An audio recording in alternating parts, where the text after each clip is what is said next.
नमस्ते, welcome back to our channel the Panditayan. आज हम आपके लिए लेके आए कहानी एक अयोनिजा की। अयोनिजा मतलब एक ऐसी बेटी जो अपनी माँ की कोख से पैदा नहीं हुई है। आज हम आपके लिए लाए हैं वैदेही की स्टोरीज। वैदेही जो बेटी है विदेह राज की। आज हम आपके लिए लाए हैं एक स्टोरी जो है भूमिजा की। भूमिजा मतलब जो माता भूमि से प्रकट हुई है। आज हम आपके लिए लाए हैं स्टोरी मैथिली की जो है प्रिंसेस मिथिला की। आज हम आपके लिए लाए हैं स्टोरी जानकी की जो है राजा जनक की प्यारी सी पुत्री। अब तक नहीं समझे? आज हम लाए हैं आपके लिए सीता माँ की आश्चर्यजनक अनसुनी कहानियां। अहिल्या द्रौपदी सीता तारा मंदोदरी तथा पंचकन्या स्मरे नित्यम महापातक नाशनम। मतलब माता सीता उन 5 कन्याओं में से है हिंदुइज्म के कि जिनके स्मरण मात्र से हमारे सारे पाप धुल जाएंगे।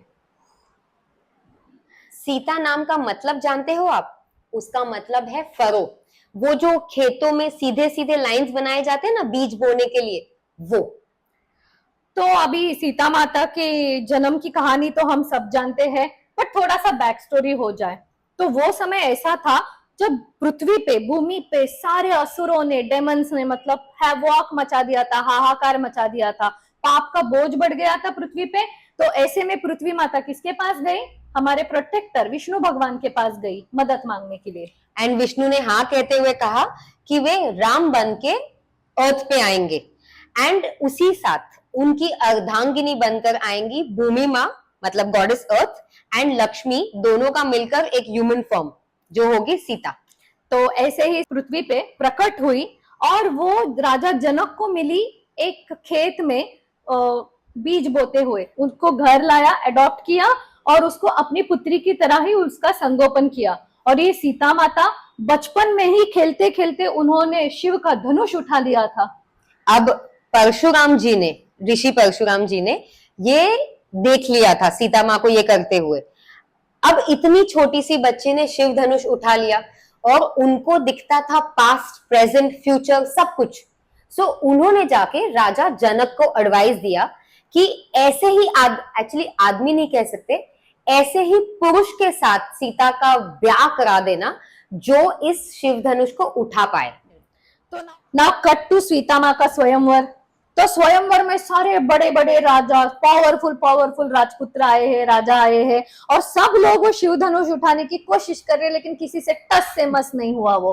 और ऐसे में आते हैं हमारे किशोर वयन मतलब एकदम यंग श्री राम, जिन्होंने उसको एकदम आसानी से उठा लिया प्रणाम करके। और सिर्फ उठाया नहीं है, उन्होंने उसकी प्रत्यंचा मतलब उसकी जो रस्सी होती है वो बांधते बांधते शिव धनुष को तोड़ भी दिया। स्ट्रॉन्ग। सो अब इसके बाद हुई राम और सीता जी की शादी। अब शादी के बाद पता है वो एक रिवाज होता है कि सबसे पहली बार जब दुल्हन घर आती है तो मीठा बनाकर सबको खिलाती है।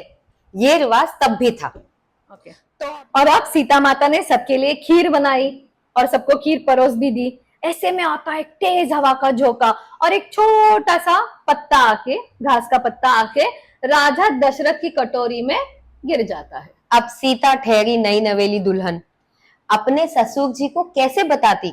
शर्माना वगैरह भी एक रिवाज होता है ना, तो बता नहीं पा रही है और अब क्या अपने ससुर जी को वो घास वाला खीर खाने दे। तो फिर सीता माता ने क्या किया, एकदम गुस्से से वो पत्ते को देखा और देखते रही और उनकी तीक्ष्ण दृष्टि के वजह से वो जो पत्ता था वो जलकर बाजू में गिर गया। अब दशरथ जी जो है ससुर जी अपने, उन्होंने ये सब देख लिया था लेकिन उन्होंने वहां पे कुछ नहीं कहा। बाद में जाके सीता माँ से उन्होंने एक वचन लिया। तो उन्होंने ये वचन लिया था कि आज के बाद तुम किसी को भी इस दृष्टि से गुस्से वाले नहीं देखोगे, अपने दुश्मनों को भी इस दृष्टि से नहीं देखोगे। जब रावण ने सीता माँ का किडनैप किया था तब भी सीता माँ के पास ये पावर थी। फॉर दैट मैटर अगर वो रावण को एक नजर से देख लेती वो उसे कंज्यूम करके खत्म कर सकती थी।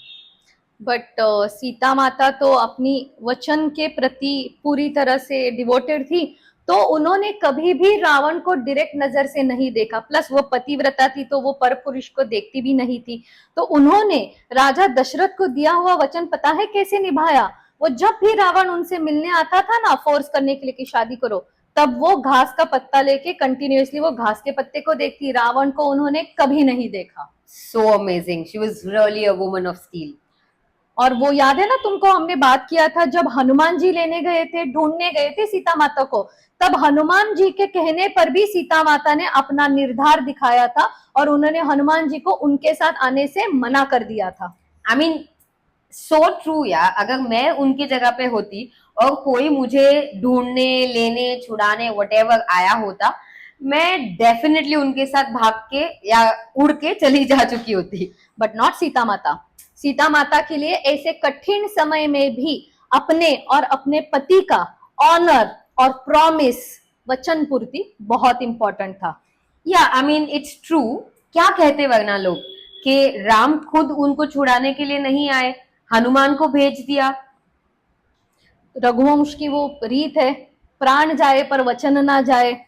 तो सीता माता ने तो ठान लिया था कि मुझे मेरे पति के वनवास के गृह से रावण अपहरण करके लेके गया है, तो मुझे मेरे पति ही छुड़ाने के लिए आए। देखो, तो ऐसे कठिन समय में भी शांत और निर्धार से शक्तिशाली स्वरूप में रहने वाली हमारी सीता माता को हमारा शत शत प्रणाम। अगर आपको ऐसी इंटरेस्टिंग स्टोरीज पसंद आई, अगर आपको ये इंटरेस्टिंग स्टोरी पसंद आई, तो प्लीज हमारे चैनल को सब्सक्राइब कीजिए और बेल आइकन को दबाइए। शुभमस्तु।